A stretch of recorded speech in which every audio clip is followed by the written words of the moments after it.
paz do Senhor, meus irmãos, meus amigos.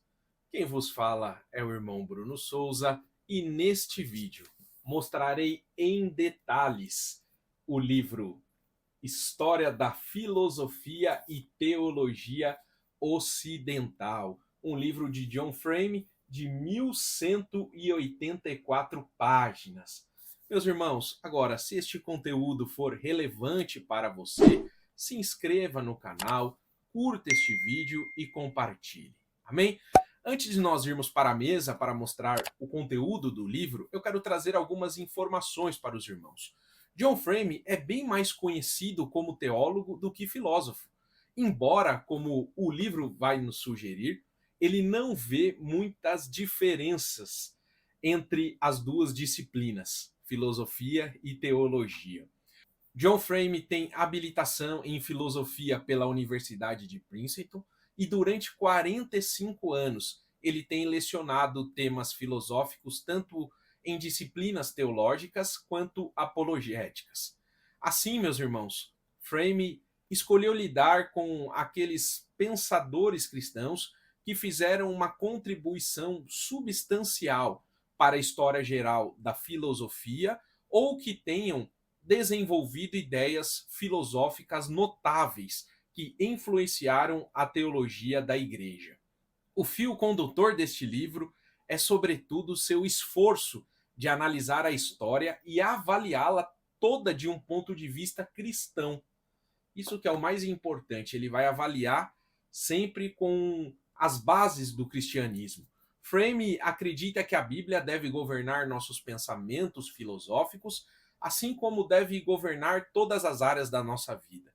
É verdade que alguns duvidam que a Bíblia tenha qualquer coisa a dizer sobre filosofia. A melhor forma, a melhor maneira de responder a estas dúvidas é mostrar o que a Bíblia realmente diz sobre o assunto. Este será o tema e a ênfase principal deste livro. O objetivo de Frame é expor a realidade de que a história da filosofia e da teologia não é nada menos do que uma guerra espiritual na vida intelectual. Isso é muito importante, meus irmãos. Frame vai sempre analisar as cosmosvisões que cada filósofo tinha. E isso faz toda a diferença. É um conteúdo ímpar em língua portuguesa. Frame ainda vai lidar com a filosofia e a teologia em um único volume, a fim de argumentar que estas duas disciplinas são profundamente interdependentes, ainda que sejam distintas a filosofia da teologia. Este livro ele vai incluir no final de cada capítulo as instruções específicas e ferramentas de estudo, como, por exemplo, palavras-chave, guia de estudo, bibliografia e citações célebres. Então é um livro maravilhoso. Agora que eu já passei algumas informações para os irmãos, vamos para a mesa analisar em detalhe este excelente material. Aqui estamos, meus irmãos, na mesa com o livro de John Frame, História da Filosofia e Teologia Ocidental, um livro publicado pela editora Vida Nova, um livro, como eu já falei para os irmãos, de 1184 páginas, um livro de capa dura, muito bem acabado, por sinal. A editora Vida Nova está de parabéns, né? Sempre caprichando tanto no conteúdo quanto na qualidade dos materiais. É uma obra, meus irmãos, muito singular, podemos assim dizer, no cenário brasileiro. Obviamente, eu não consegui, não tive tempo hábil para ler esta obra inteira, mas já li alguns pontos desta obra que eu já me arrisco a dizer. Vale muito a pena. Vale muito a pena. É uma obra ímpar aqui no cenário brasileiro, como eu disse para os irmãos. Vamos ver ela um pouquinho por dentro, para os irmãos compreenderem como ela trabalha. Aqui são as recomendações, enfim, de vários teólogos. Deixa eu passar aqui esta primeira parte. Este é um livro que foi publicado originalmente nos Estados Unidos em 2015.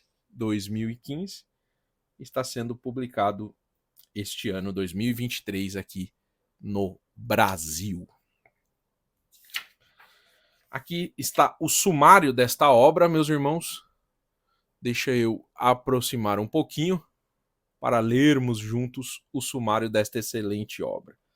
Começa com esboço analítico, apresentação, prefácio, abreviações. Aí começam os 13 capítulos que compõem esta obra. Primeiro capítulo, a filosofia e a Bíblia. Segundo capítulo, a filosofia grega. Terceiro capítulo, filosofia cristã antiga. Quarto capítulo, filosofia medieval. Quinto capítulo, o pensamento da primeira modernidade. Sexto capítulo, teologia no iluminismo. Sétimo capítulo, Kant e seus sucessores. Oitavo capítulo, teologia do século XIX. Nono capítulo, Nietzsche, o pragmatismo, a fenomenologia e o existencialismo. Capítulo 10, teologia liberal do século XX, parte 1. Capítulo de número 11, teologia liberal do século XX, parte 2. 12º capítulo, filosofia da linguagem no século XX.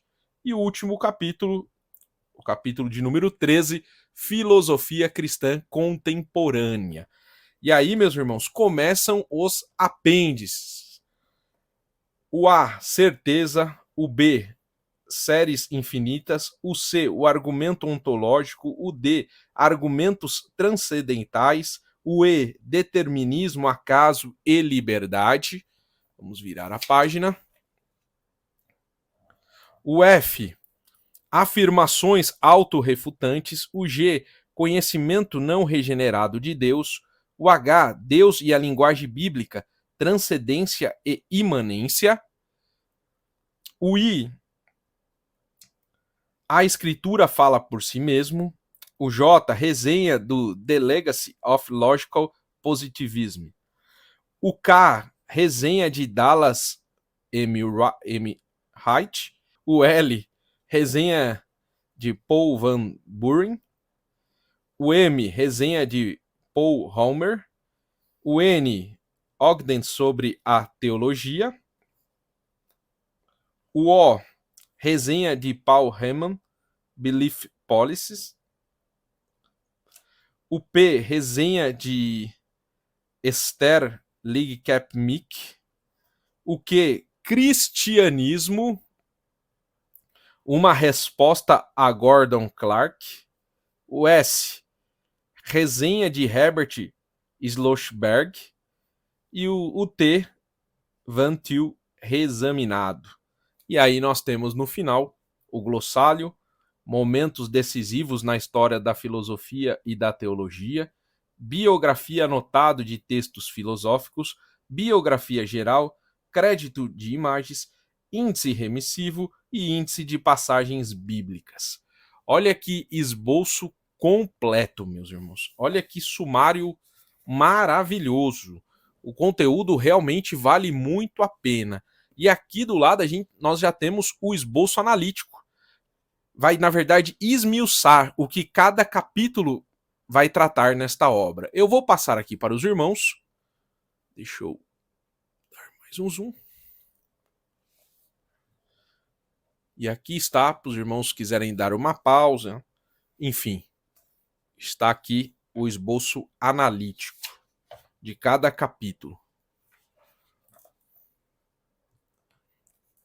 Olha como é completo. Aqui, cada capítulo, o que ele falará. Deixa eu passar. E aqui, opa, tem mais uma aqui ainda. Antes de finalizarmos o esboço analítico. Olha aqui, os irmãos podem dar uma pausa e ler detalhadamente o esboço analítico desta excelente obra. E aqui finaliza o esboço analítico, que tem a apresentação do material. Deixa eu passar aqui. Aqui tem o prefácio, eu anotei algumas coisas do prefácio. Fui marcando algumas coisas. Aqui abreviações. E aqui nós começamos o capítulo 1. Olha, irmãos, um detalhe que eu gostei bastante desta obra. A letra não é aquela letra minúscula. Não é aquela letra pequenininha para pessoas que, assim como eu, usam óculos, têm dificuldade para ler. Este material não. A letra é uma letra média. É uma letra média. Eu ia falar média para grande, mas creio que se enquadra numa letra média. É muito confortável para fazer a leitura. Deixa eu aproximar um pouquinho, vamos ler um pouquinho deste primeiro capítulo. A filosofia e a Bíblia. A palavra filosofia significa, em sua etimologia, amor pela sabedoria. Sabedoria, por sua vez, é um tipo de conhecimento elevado, um conhecimento que emerge no profundo significado e na relevância prática. No mundo antigo, havia um gênero chamado literatura de sabedoria, encontrado nos livros bíblicos de Jó, Provérbios, Eclesiastes e Cântico dos Cânticos, mas também em muitas culturas além de Israel. O método dos mestres em sabedoria era angariar os escritos dos sábios de muitas gerações e lugares para a orientação de suas próprias comunidades. O que distingue a sabedoria em Israel da sabedoria de outras culturas é a convicção de que o temor do Senhor é o princípio da sabedoria, como está em Salmo 111, verso de número 10. A filosofia, entretanto, não deve ser entendida como uma extensão da tradição da literatura de sabedoria. De inúmeras maneiras, como veremos, a filosofia é, historicamente, uma revolta contra a sabedoria tradicional. Defino filosofia como o esforço disciplinado de articular e defender uma cosmovisão.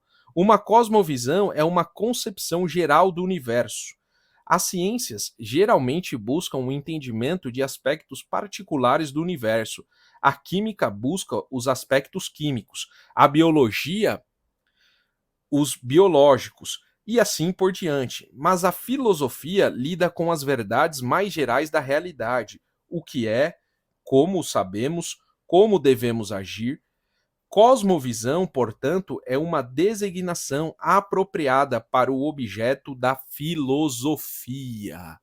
Olha aí, meus irmãos. E o que é importante, o que nós já podemos perceber, que John Frame ele vai trabalhar do pressuposto da cosmovisão de cada um dos filósofos, tanto da era grega, da era medieval e assim sucessivamente. Todos aqueles filósofos escreveram baseados na sua cosmovisão, e a cosmovisão forma a sua teologia e a sua filosofia.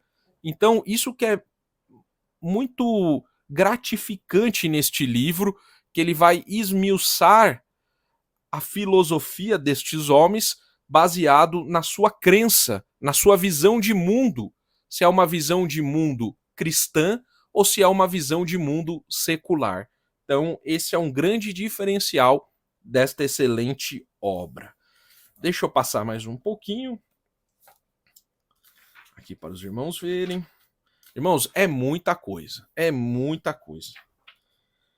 Aqui, deixa eu mostrar o final de cada capítulo, só para os irmãos entenderem como ele vai trabalhar isso em todos os capítulos, tá, meus irmãos? Quando finaliza o capítulo, ele vem para palavras-chave.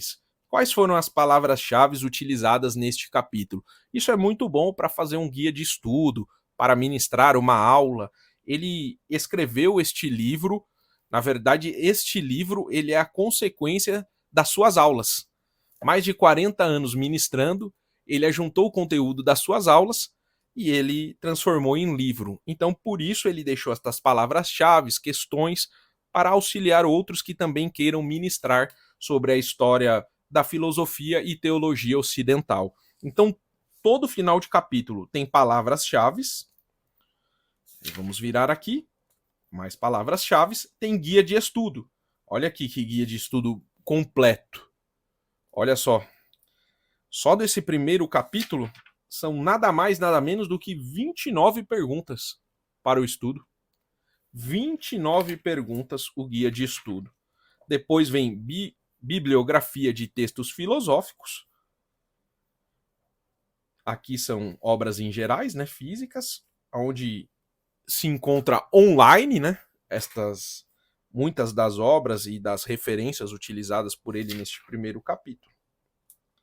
E assim ele vai trabalhando em cada final de capítulo. E aqui, meus irmãos, o que é bem legal é aqui citações célebres. Ele vai colocar o link da onde tem citações aqui, por exemplo, de Aristóteles. Então, ele coloca citações para que o leitor possa buscar e encontrar as citações. Amém? Aqui começamos o capítulo 2, a filosofia grega. Deixa eu passar aqui. Tá vendo? Ele sempre trabalha com o pressuposto de cosmovisões. Qual é a cosmovisão de determinado filósofo? Cosmovisões gregas, uma e múltiplas. E aqui ele vai começar a explicar. Meus irmãos, como qualquer livro que fala de filosofia, a linguagem não é tão simples, né, tão fácil, mas este livro, pelos blocos que eu já li, ele parece ser uma leitura muito tranquila. Na verdade, não é aquela leitura muito fácil, mas também não chega a ser aquela leitura acadêmica que é uma leitura cansativa. Não, muito pelo contrário. É uma leitura que flui. Por ter muitos termos técnicos, é óbvio que não é tão simples, mas também é tranquilo para fazermos a leitura, amém? Então, aqui passando, ó, o modo grego de adoração. Deixa eu passar aqui. Filosofia, a nova religião. Isto ele falando tudo da filosofia grega. Uma investigação da filosofia grega, a escola de Mileto. E o melhor, meus irmãos, deste livro é que ele vai sempre falar dos filósofos, das épocas de cada filósofo, apontando para a Bíblia, apontando para o cristianismo. Amém? Heráclito, e assim ele vai trabalhando. Olha aqui. Deixa eu passar aqui para os irmãos terem a ideia, né? Pitágoras. E aí ele vai trabalhando com os filósofos gregos, os sofistas, Sócrates. É muito conteúdo, meu irmão. Platão.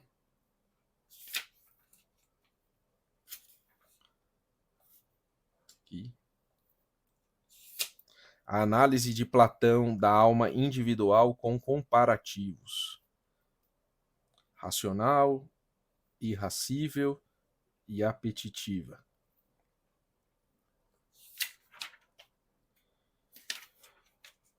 Aristóteles.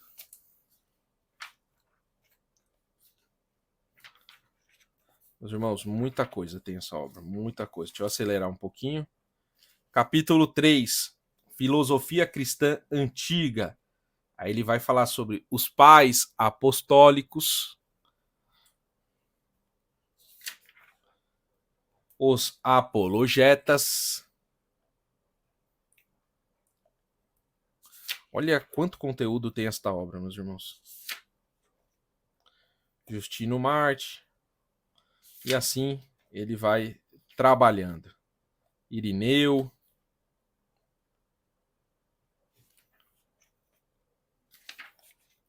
Tertuliano. Meus irmãos, eu estou passando um pouquinho rápido porque esta obra tem muito conteúdo, senão o vídeo fica muito longo. Clemente de Alexandria. Orígenes.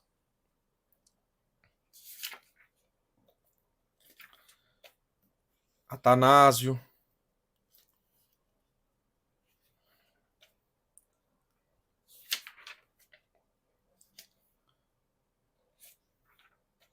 Agostinho de Hipona.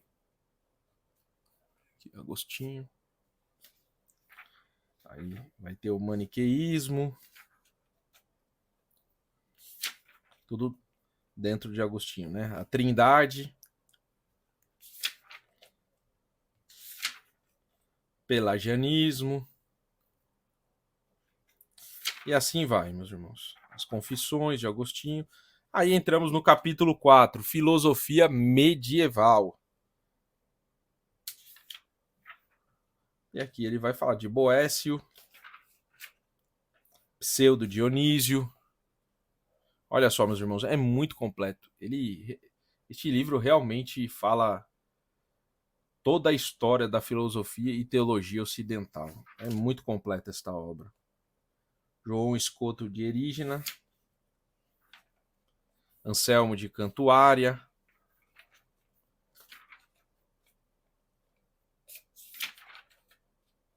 olha quanto conteúdo, meus irmãos. Quanto conteúdo tem esta obra. Rumo ao escolaticismo.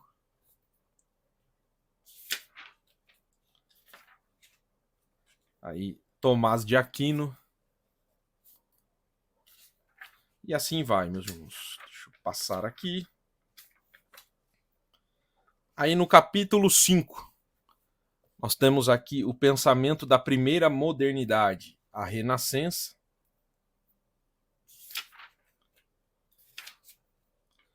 A Reforma. Aí entra Martinho Lutero, João Calvino.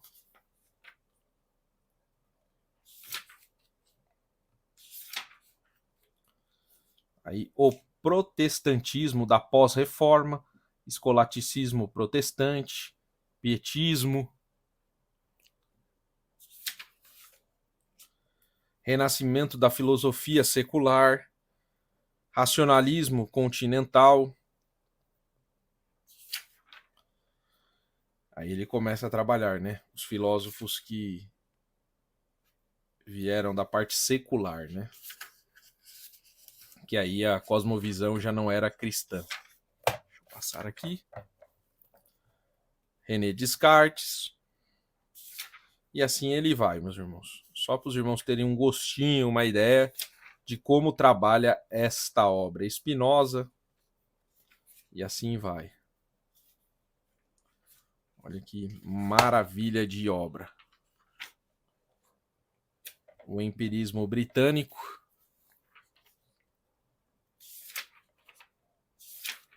E assim ele vai trabalhando. Amém? Deixa eu passar aqui. Capítulo 6. Chegamos na teologia no iluminismo.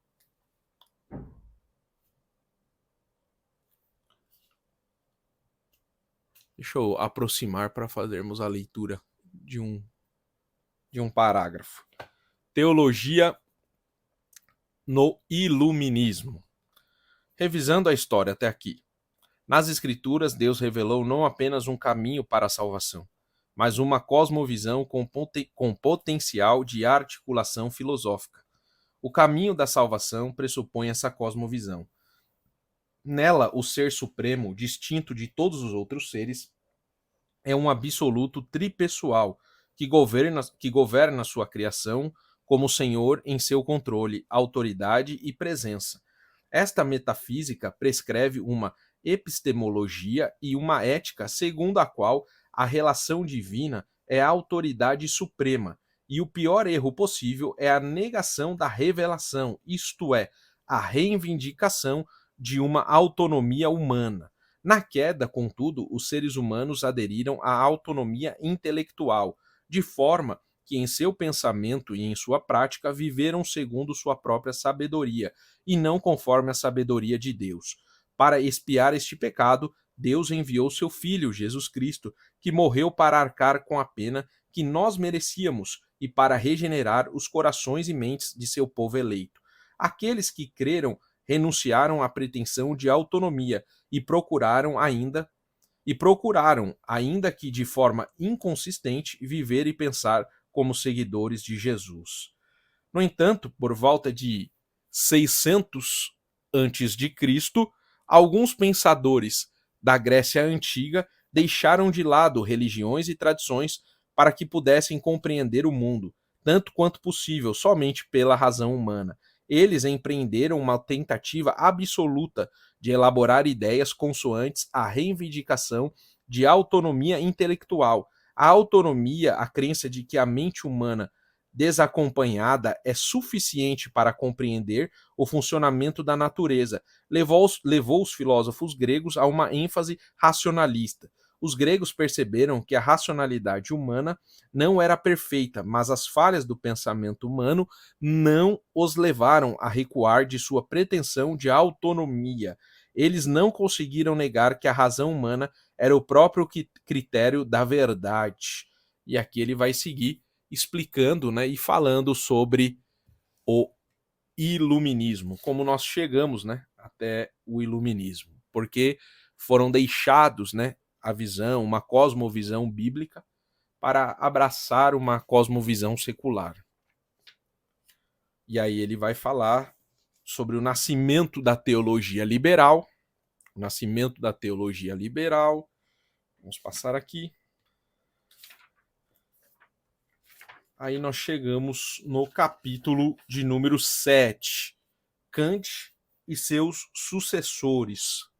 Deixa eu passar aqui um pouquinho. Immanuel Kant. Vamos passar aqui. É muito conteúdo, meus irmãos. Isso tudo para falar de Kant. A ética de Kant, a teologia de Kant.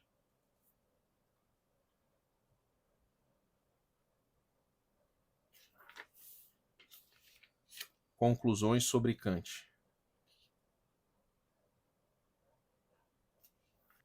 Karl Marx. Ele também fala de Karl Marx. E aqui finalizamos com o guia palavras-chave, guia de estudo.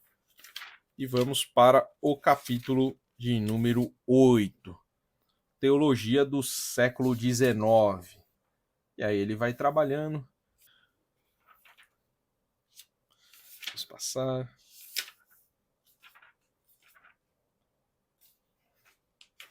E aqui ele vai trabalhando com a teologia do século XIX. Capítulo de número 9. Nietzsche, o pragmatismo, a fenomenologia e o existencialismo. Friedrich Nietzsche, de 1804 a 1900. Aí chegamos no capítulo 10. Teologia liberal do século XX. Aí ele vai começar trabalhando com aqueles teólogos que começaram a propagar uma teologia liberal, Karl Barth, Emil Brunner. Daqui são os teólogos liberais, né, que nós temos bastante materiais, né, hoje em dia deles. Rudolf Bultmann. Vou passar aqui. Paul Tillich. A nova hermenêutica. Ele vai trabalhar também com o assunto da nova hermenêutica. Novas buscas. E aí chegamos no capítulo 11, que é a teologia liberal do século XX, parte 2. Vai continuar da mesma forma falando sobre os teólogos liberais. Teologia da libertação. Olha aqui, teologia da libertação. E assim vai, meus irmãos. Deixa eu acelerar aqui. Capítulo de número 12. Filosofia da linguagem no século XX. Aí aqui ele vai trabalhar com alguns filósofos do século XX, traçando a história, né? Sempre mostrando a cosmovisão de cada um dos filósofos. Positivismo lógico. E aí finalizamos também o capítulo de número 12. Aí o capítulo de número 13, Filosofia Cristã Contemporânea. E aqui ele vai trazer, né, as informações da filosofia atual. Se os irmãos quiserem pausar para fazer a leitura, fiquem à vontade. E aí temos os apêndices. São bastante, né, apêndices. Só para os irmãos terem uma ideia, olha a quantidade. O apêndice começa, para os irmãos terem uma ideia. Deixa eu pegar aqui.